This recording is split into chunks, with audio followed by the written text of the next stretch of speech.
What was your first fragrance? A college freshman in Milwaukee is hoping others his age will think more about acquiring the smell of success. And even though he's still in school, this young entrepreneur is already entering the world of business. Our Jenna Wells has a nose for a good story and shares more in our Sunday morning spotlight. Everybody's got like a unique fragrance, right? It's kind of like your first impression. A Milwaukee college student is capitalizing on one of the most important 5 senses, smell. I wanted to create something that kind of gives you an impression on somebody. Drew Getz is a freshman at Marquette University, majoring in business administration. My brother lives here in Milwaukee, and we toured it, and it was the first school I toured, and I toured many other schools after that, but I always compared them to Marquette. His first year of college has been a busy one, taking classes, adjusting to the city, and working on the side. But his job isn't one that many college freshmen have. School is obviously #1 priority, so that's kind of cool that I was able to start this in high school, and now I'm kind of at the point where it kind of runs itself. Drew is the owner of Urbane Aromatics, creating and selling professional fragrances. I think it's cool that I can match somebody with a fragrance, and then that's their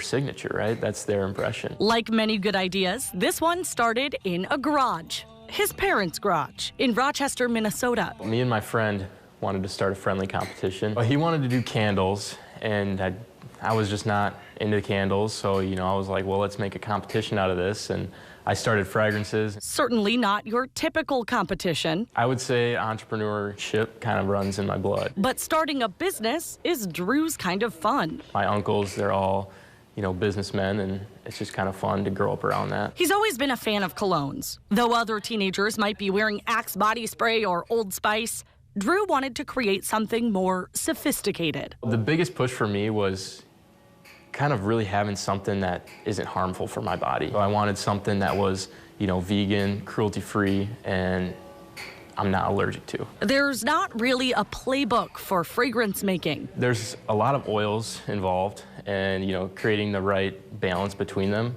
that's the art. It's mostly trial and error. Whether you want to use jasmine with neroli oil or orange with citrus, just seeing what they can create together. After a few months of concoctions, Drew was satisfied. I wore it for a while just to see if anyone would notice, and I had good responses, and I let people try it, and they liked it, and so I was like, this is the one I'm going to mass produce. His first fragrance, UA1, is inspired by his father. He always wears his own signature scent every single day, and I wanted to make something kind of similar to it. With notes of citrus, grapefruit, and sandalwood. It kind of opens up fresh, but it kind of sits nicely and it's not overpowering. Drew first started selling bottles last year at pop-up craft shows and makers markets in Minnesota. I'd go with my family most of the time, and we would set up, they would shop, and I would just tell people my story and let them try the fragrances. The hardest part was finding suppliers that had, credibility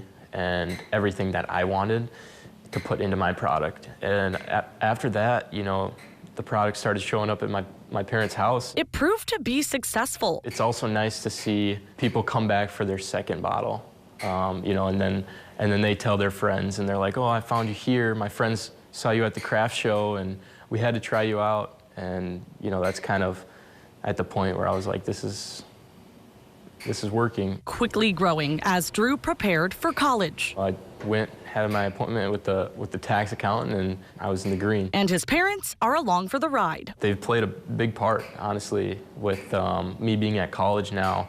Somebody's been shipping out the bottles from home base. Now, Urbane Aromatics has 2 bottles, UA1 and UA2, a fresh floral scent. And that's got bergamot, jasmine, and neroli oil, which is an orange extract. A third scent is on the way, UA Sailor, inspired by his brother. It's got lemon, lime, and sea notes, and so it kind of gives you the fresh and musky smell, kind of like ocean breeze. Now in Milwaukee, Drew has an even stronger support system for his brand through his school's resources. Business is a lot of ups and downs, and some people, when they hit the bottom, they just have no more motivation, and I think that's what was so beneficial about Marquette is, they didn't let me hit the bottom. They just kept me going. Bottles are on display in the university's innovation space, part of the Entrepreneurship Center. They're also being sold at a men's store in Milwaukee's 3rd Ward called Millworks. I just walked in and I found the owner, very nice guy, and